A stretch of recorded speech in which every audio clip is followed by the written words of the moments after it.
Yo les gars, j'espère que vous allez bien, bienvenue dans cette vidéo. Aujourd'hui on va parler du chapitre 1058 de One Piece que je viens de lire parce que j'ai pas eu beaucoup de temps cette semaine à cause du boulot. J'ai pas pu lire le chapitre de ce matin, donc je vais le lire. Il y a pas mal de choses intéressantes qui viennent en plus des spoils qui ont été traités mardi et de la vidéo sur le résumé complet que j'ai fait directement du boulot. Vous savez, puisque vous l'avez très certainement regardé, n'hésitez pas, bien sûr, à vous abonner à cette vidéo. Si vous aimez bien le contenu d'Henrik21, ça pourrait m'aider directement à progresser. Et puis commençons directement dans cette petite analyse de ce chapitre qu'on a vu directement et que vous avez très certainement vu, vous aussi.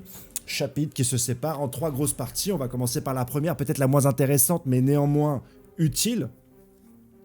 Tour d'information sur les Mugiwara. En plus, c'est un sujet que j'avais pas traité hier. Bon, déjà, la vidéo n'était pas assez cool au niveau quali, au niveau son, etc. Mais j'avais pas traité non plus ce sujet-là, puisque je m'étais vraiment concentré sur la Cross Guild et sur Dragon. Mais on verra tout de suite ça après. Là, c'est peut-être la partie la moins intéressante, certes, mais c'est quand même une partie de One Piece, puisqu'on a les primes des nouveaux Mugiwara. Une première page où on voit Nami qui a enfermé Luffy. Moi, je savais pas pourquoi.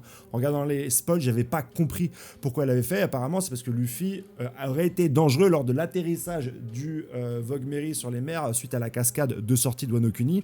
Pourquoi est-ce que c'est Luffy qui prend cette responsabilité-là, puisque normalement le tomenier, c'est Jinbei, et pourquoi donc c'est Luffy qui a été mis sous verrou par Nami, et d'autant plus on sait pas pourquoi en fait.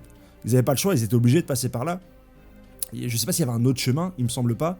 Donc je comprends pas un petit peu cette scène, mais en tout cas c'est une scène comique qui permet d'introduire un petit peu un comique de situation entre le personnage de Nami et Jinbei qui s'incorpore un peu dans l'équipage. C'est la première fois qu'on voit dans l'équipage comme ça de manière un petit peu obsolète à réagir, à faire des blagues, etc. Et puis, pas plus tard que là, on a directement les primes.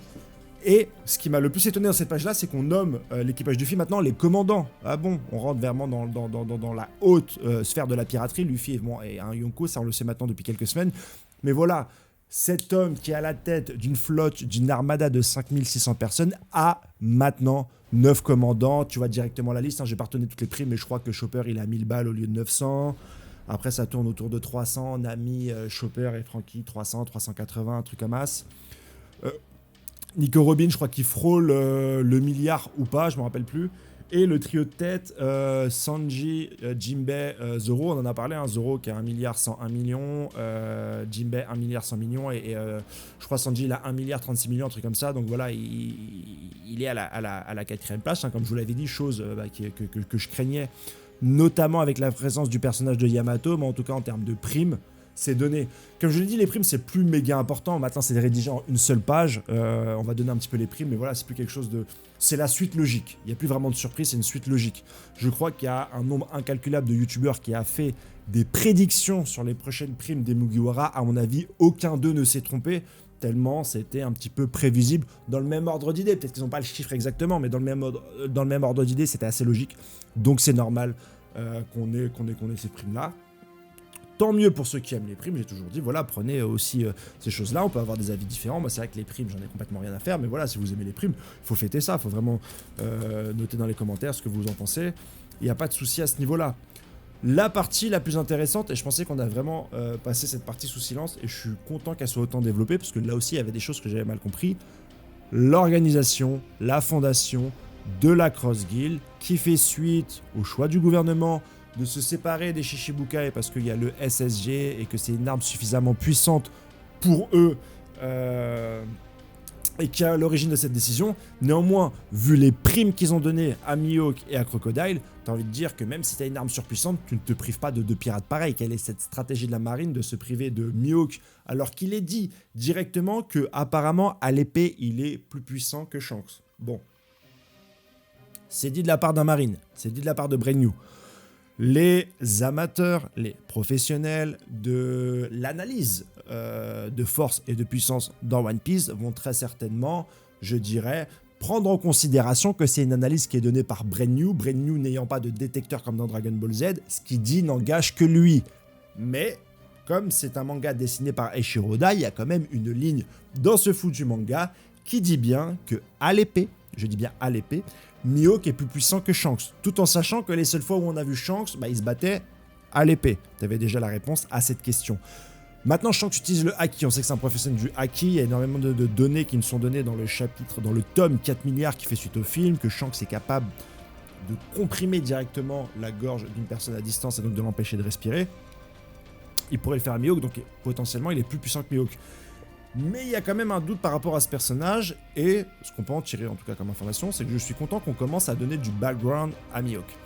Je m'explique. J'étais un des mecs qui a dit que Mihawk est une fraude, que j'avais aucune confiance en Dracul, parce que on n'avait aucune description et que ce personnage n'incarnait rien. Il n'incarnait rien mis à part 2 titres, celui de Shishibukai et celui de meilleur épéiste du monde, qui sont d'excellents titres, mais qui sont devenus obsolètes. Le premier titre de Shishibukai est devenu obsolète à partir du moment où on a compris que les plus grandes menaces étaient les Yonkou, et le titre de meilleur épéiste est quant à lui devenu obsolète quand on a vu d'autres personnages tels que Shanks le Roux, tel encore Gold et Roger se battre avec une épée. Ces 2 personnages qui normalement sont au sommet de la piraterie, en tout cas Gold Roger.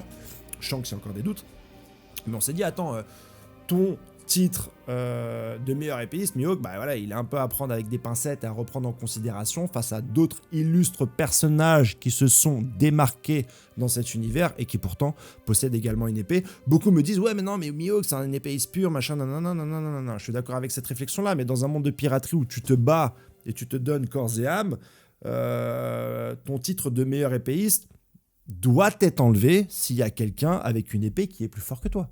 Qui se définisse en tant qu'épéiste ou non, si quelqu'un avec une épée te met une tatane, normalement, tu perds ton titre de meilleur épéiste. Donc ok, dans ce chapitre-là, il semble que d'après Brand New, Mihawk est plus agile, plus à l'aise, meilleur technicien avec une épée, et que donc c'est lui qui concerne le titre. Mais si Mihawk bat, si Shanks bat Mihawk, normalement il devrait récupérer son titre. Donc c'est un peu flou à ce niveau-là, mais je prends, on donne du corps, on donne de l'histoire, on donne du background à Mihawk. Parce que ce qui est important de retenir ici, et je voudrais vraiment mettre un point d'honneur à souligner ce trait-là, que j'aime Mihawk ou pas, on s'en fout. Que les youtubeurs aiment Mihawk ou pas, on s'en fout. Ce qui est important, c'est que Oda en fasse un personnage intéressant. Et si jusqu'ici, Oda n'a pas fait de ce personnage un personnage intéressant, en lui donnant pas de background, en lui donnant pas d'objectif, en lui donnant uniquement 2 titres, il y a plus de 100 tomes, qui avaient besoin d'un petit rafraîchissement, qui avaient besoin d'un petit peu d'arguments, qui avaient besoin juste qu'ils soient répétés, peut-être par des membres de la marine, peut-être par Barbe Blanche à Marineford, en tout cas que des gens prennent en considération que ce titre existe et qu'ils en parlent. Mais même le personnage central, qui avait un lien particulier avec Mihawk, qui est Zoro Roronoa, ne parlait plus de Mihawk, il ne parlait plus de cet objectif-là. Lorsqu'il a affronté King, il a dit « j'ai 2 rêves, j'ai mon capitaine et j'ai une ancienne promesse faite à un ami ou à une amie ». On pensait à Quina, ou sinon Luffy, mais à quel moment il a dit « non, j'ai quelqu'un à affronter, j'ai quelqu'un à les battre, il y a quelqu'un à qui j'ai promis que je ne perdrai plus jamais ». Il ne l'a pas dit ça, pourtant il aurait pu le faire, mais il ne l'a pas fait. C'est pour ça que quand l'auteur a décidé de placer Mihawk en tant que mentor de Zoro, ce qui est intéressant, hein, mais plus en tant que rival, on s'est dit « bah voilà, ce personnage perd de sa superbe, il est maltraité par Oda, ou en tout cas, il est mis de côté, puisqu'on n'a pas d'informations.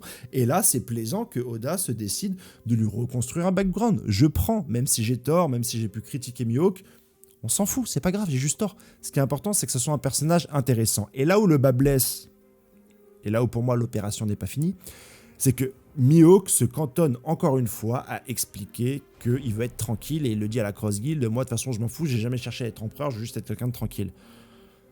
Tu peux pas être le meilleur épéiste, un des ex-Shishibukai, avoir une prime de 3 milliards et je ne sais combien de pépettes et dire je veux juste être un gars tranquille, on est dans One Piece, tout le monde se bat, tout le monde essaie de récupérer le One Piece, les gars, fais un effort, essaie de trouver un objectif, force-toi un petit peu.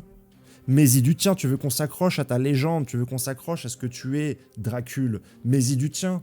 Essaye de dire quelque chose. Donc là, tu t'apprêtes à faire tes petites affaires. Crocodile t'appelle. Crocodile qui, lui, pour l'instant, il est bien backgroundé. Tu vois, il a des informations. On sait ce qu'il raconte. On sait ce qu'il veut. On sait qu'il est intelligent. On sait qu'il est puissant. Ok.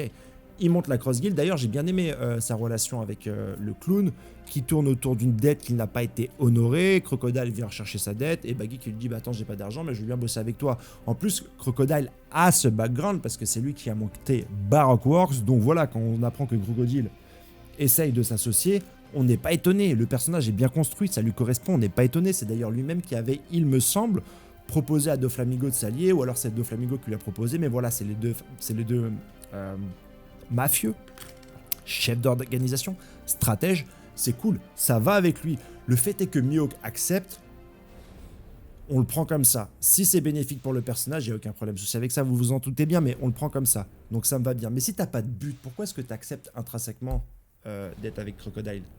Si t'as pas de but et que tu veux juste être tranquille. C'est aussi une question, mais on va pas approfondir les défauts d'écriture du personnage de Mihawk. En tout cas, défauts d'écriture à mon sens, qui peuvent être corrigés. C'est un manga, c'est vivant, les personnages sont vivants, on peut avoir d'autres choses à apporter. Du moment que ça soit bien fait, du moment que ça soit bien amené, je veux bien. Mais même la marine, pourquoi est-ce qu'elle se débarrasse d'un aussi puissant pirate? Tu veux te débarrasser des Shichibukai, y a pas de souci. Je suis d'accord avec toi, t'as le SSG, c'est un truc de ouf. Mais Mihawk, tu peux le garder dans tes effectifs. Dans ce cas-là, débarrasse-toi des amiraux, débarrasse-toi de tout le monde. Si la puissance de ce SSG est si énorme que ça, Mihawk ne foutait pas de problème. À la rigueur, Doflamingo foutait les problèmes parce qu'il faisait du business, etc. Il était un petit peu borderline et puis il a mis sous son joug un pays entier. Crocodile, c'est la même chose. Tu te débarrasses de cela, je veux bien.